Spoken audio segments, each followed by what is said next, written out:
Here to tell us more about some of the safety initiatives going on in CHA communities is CHA Resident Safety Manager Allison Preston, along with Charlotte Fire Department Educator Greg Francus. Allison, Greg, welcome to the show. Thank you. Thank you. Resident safety, that's your department. Mm-hmm. Tell us what you're responsible for.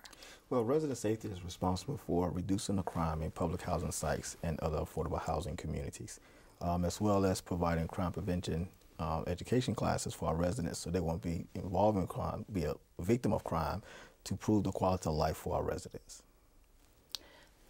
Fire safety, particularly in the high-rises. The Housing Authority has 5? 5. Serving mainly seniors and some disabled. Exactly. Seems like it's a pretty important initiative. Very so, because the fact that you have those particular individuals, that segment of the population, is more of a victim of fire safety because of the design of the building. So we decided to partnership with the fire department to make sure that we provide fire education classes for our residents.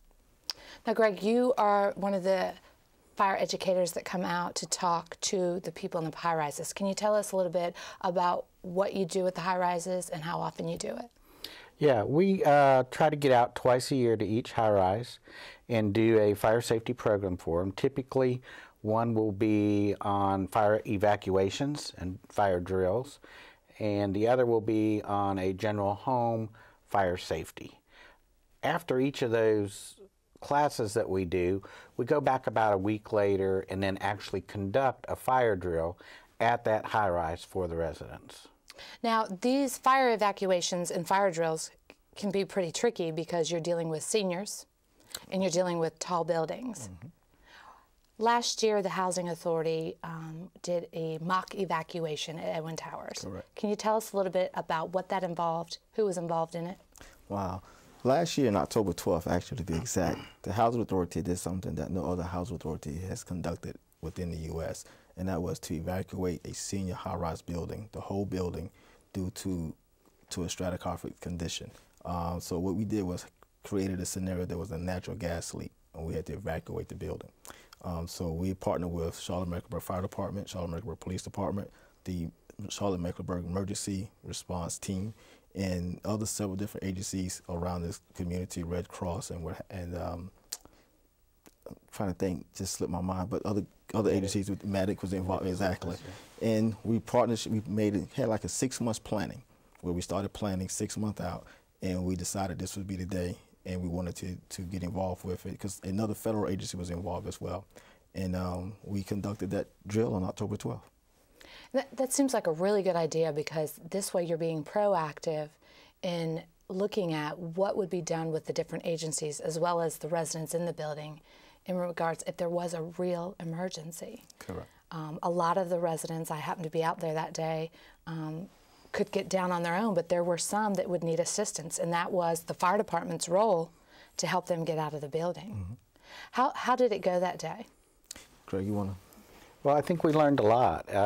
That exercise was probably more for us than it was for the residents. And it gave us a real good idea of the manpower and the time that's going to be needed to physically evacuate one of those buildings from top to bottom.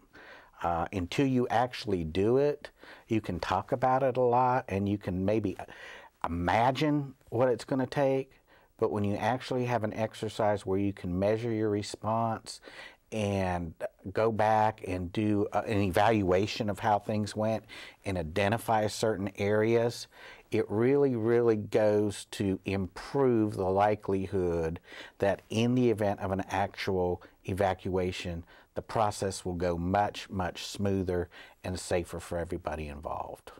And when you did the evacuation, it wasn't just getting the people out of the building, it was actually transporting them to a shelter, getting them in a safe environment. It was a total relocation. And how did that go? I think it went well overall. You know, we always look for areas that we can improve, but nobody got hurt. Right. And everybody made it back home safely, and all the agencies were able to gather data and document processes and take that back to their individual agencies and work on fine-tuning responses. as well as together. So I think the overall outcome was very, very good, and it was what was expected by the agencies. I think it's great that all the agencies were able to come together to do this, and it all worked out well because the different partners were communicating. I noticed the different walkie-talkies from the shelter within the building. So overall, it was a success, and it shows how the Charlotte community can come together, the different service agencies, and work together to keep the community at large safe. Absolutely. Now, you talked about the fire drills, and you do those twice a year? Yes. At all the high-rises? Yes.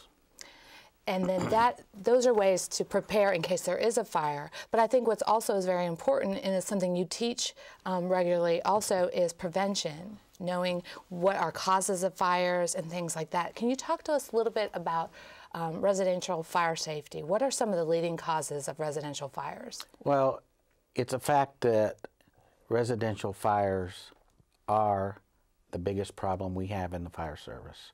There are more fires caused by cooking, specifically unattended cooking, than any other cause in residence. So it's always appropriate, because that is our #1 cause of residential fires, to talk to these folks and remind them about fire safety when they're cooking, paying attention to what they're doing, not becoming distracted, or even putting something on the stove and leaving the apartment. You know, I was actually making a pizza the other day, and I almost put the cardboard on top of the stove, and I was like, oh, wait, that definitely would be a hazard. But it's little things like that. It could be even the pot holder. Yeah. Small things that maybe you don't think about, and then you walk away because you get busy, that can make a difference. If that's in your head, you're like, oh, I shouldn't do that. Well, one of the issues is, because we cook every day, and the vast majority of the time we do it without any problems, we tend to let our guard down. We feel comfortable with it, and we don't feel like we have to maybe give it the full attention that we would give something else that maybe we don't do on a regular basis. One of the stats that you had provided me showed that the leading cause of fatal fires in residents in the U.S. was actually smoking. Smoking materials. Can you tell us a little bit more about that and why that is, that you think? Sure. Specifically, we look at discarded smoking materials. People will tend to have a cigarette maybe after dinner. Maybe they're tired, they've had a long day. They decide to sit back in the recliner and watch TV, a movie, a sporting event. And I think every one of us have sat down to watch a movie or something on TV at some point with the idea that we were going to be there till the end, but we never saw the end because we fell asleep. Right. So if we can do that when we're not smoking, imagine what the risk is to somebody who does that while they do have a cigarette in their hand. If they're in that recliner and they drop that, it's right there with them. Right. It's on top of them, or in the bed, or onto the floor. The thing about the cigarettes is they will smolder for a long time. So if you don't discover it, it's not like the problem's just going to go away. It's still there, and it's just not going to make itself known until later on, when that cigarette generates enough heat to reach the ignition temperature of the fuel, and maybe by that time the family members have gone to bed. And now everybody that's in the house is sleeping, and even though maybe there's only one smoker in the house, you now have a whole family maybe that is exposed to that fire hazard. Wow. Now, these type of educational seminars, they're available to the entire Charlotte community? We do programs all over the community for all different types of agencies and businesses and different community groups. We have 5 of us who do programs dedicated to programs. We also have our folks from operations who are involved in that. So we can pretty much meet whatever request somebody has for a fire safety program. Well, Greg and Allison, I want to thank you both so much for coming on the show today to let us know a little bit more about the Housing Authority's safety initiatives and to teach us some about fire safety. Thank you. Unfortunately, we've run out of time. For more information about the Charlotte Fire Department and fire safety, please log on to the city's website, charlottefire.org. Or if you'd like to talk with a fire and life safety educator directly, please call